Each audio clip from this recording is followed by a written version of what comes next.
Subscribe now and press the bell icon. Never miss an update. Hello friends, आज हम शुरू करते हैं राजस्थान में 1857 की क्रांति में हुए प्रमुख विद्रोह का पार्ट 2। राजस्थान में क्रांति का प्रारंभ। राजस्थान में क्रांति के प्रारंभ होने का मुख्य कारण था एजीजी जॉर्ज पैट्रिक लॉरेंस द्वारा भारतीय सैनिकों में अंधविश्वास प्रकट करना माना जाता है। राजस्थान में 1857 की क्रांति के समय 6 रियासतों कोटा, झालावाड़, टोंक, बांसवाड़ा, धौलपुर, भरतपुर पर विद्रोहियों का अधिकार हो गया था। बूंदी के महाराव राम सिंह के अतिरिक्त राजपूताना के अन्य सभी शासकों ने विद्रोह के दमन के लिए अंग्रेजों को पूर्ण सहयोग प्रदान किया था। बीकानेर के सरदार सिंह राजस्थान के एकमात्र शासक थे जो विद्रोह को दबाने के लिए पंजाब तक सेना लेकर गए थे। कवि सूर्यमल मिश्र ने 1857 की क्रांति को एक स्वतंत्रता संग्राम की संज्ञा दी है। यह मोस्ट इम्पोर्टेंट क्वेश्चन बन सकता है फ्रेंड्स कि कवि सूर्यमल मिश्र ने 1857 की क्रांति को किसकी उपाधि प्रदान की है, को एक स्वतंत्रता संग्राम की संज्ञा दी है। शुरू करते हैं नसीराबाद में विद्रोह। राजस्थान में 1857 की क्रांति का प्रारंभ 28 मई 1857 को अजमेर की नसीराबाद छावनी से हुआ था। नसीराबाद में 15वीं नेटिव इन्फेंट्री बटालियन के सैनिकों ने अपने ऊपर किए गए अविश्वासों के कारण विद्रोह कर दिया था।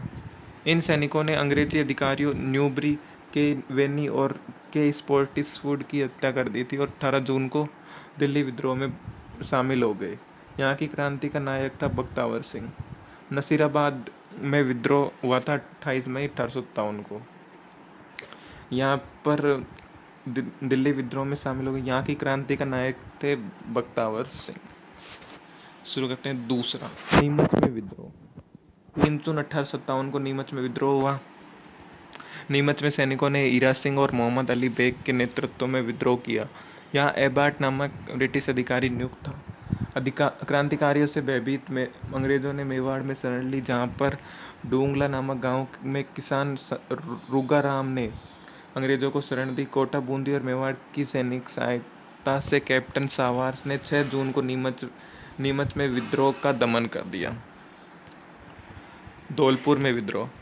धौलपुर में क्रांतिकारियों ने रामचंद्र देवा गुर्जर और हिललाल के नेतृत्व में विद्रोह किया था। धौलपुर में ही देवा गुर्जर के नेतृत्व में क्रांतिकारियों ने इरादत की तहसील और सरकारी खजाने को लूट लिया था।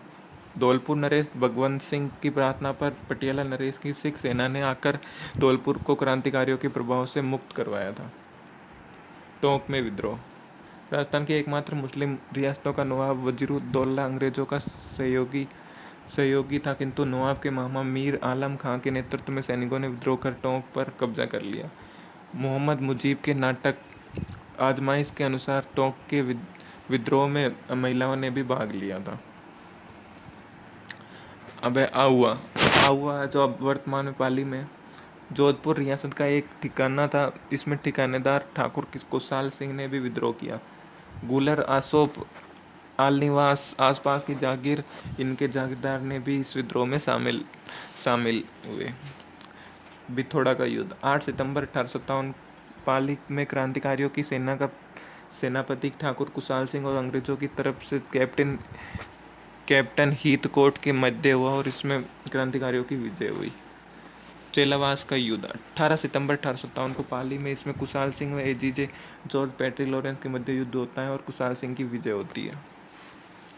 उपनाम था गौरव व कालो का युद्ध।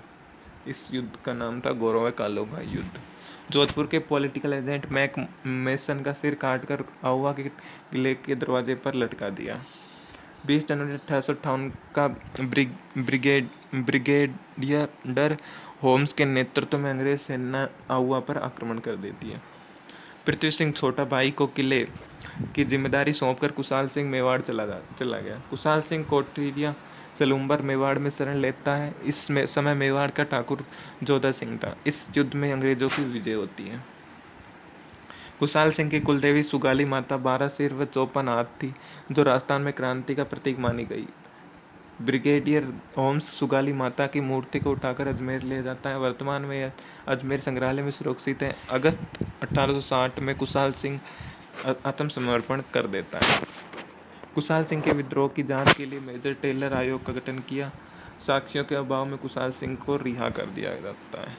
एरिनपुरा 21 अगस्त 1857 को हुआ। इसी समय क्रांतिकारियों ने एक नारा दिया, चलो दिल्ली मारो फिरंगी। एरिनपुरा में विद्रोह 21 अगस्त 1857 को हुआ। यहाँ इसी समय क्रांतिकारियों ने एक नारा दिया, चलो दिल्ली और मारो फिरंगी। इसमें जोधपुर के शासक थे तखत सिंह। क्रांतिकारियों ने आहुआ के ठाकुर कुशाल सिंह से मिलकर तख्त सिंह की सेना का विरोध किया।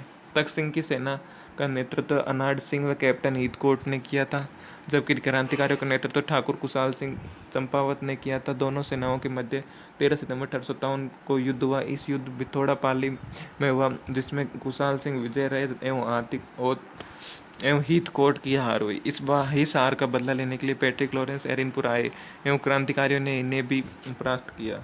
लॉरेंस के साथ जोधपुर के मैक मॉसन थे। क्रांतिकारियों ने मैक मॉसन की हत्या कर इसका सिर आहुआ के किले पर लटका दिया।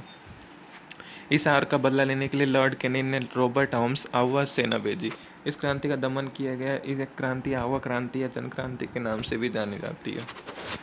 कोटा 15 अक्टूबर 1857 को कोटा में विद्रोह हुआ। कोटा में मेजर बर्टन इनके समय में क्रांतिकारियों की कमान जयदयाल वकील मेरांका रिसालदार के हाथ में थी। इन दोनों के नेतृत्व में क्रांतिकारियों ने मेजर बर्टन, इसके दो पुत्र डॉक्टर मिस्टर काटम की हत्या कर दी।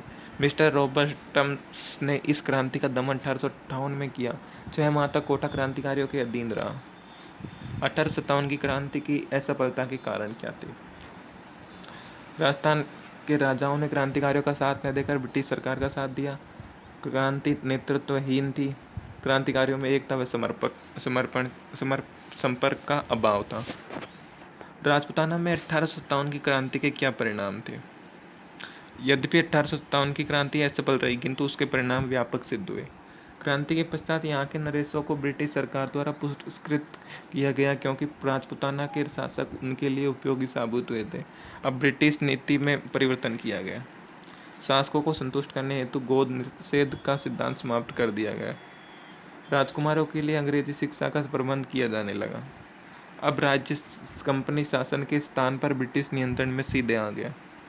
सामग्री विक्टोरिया की ओर से की गई घोषणा 1858 द्वारा देसी राज्यों को यह आश्वासन दिया गया कि देसी राज्यों का अस्तित्व बना रहेगा।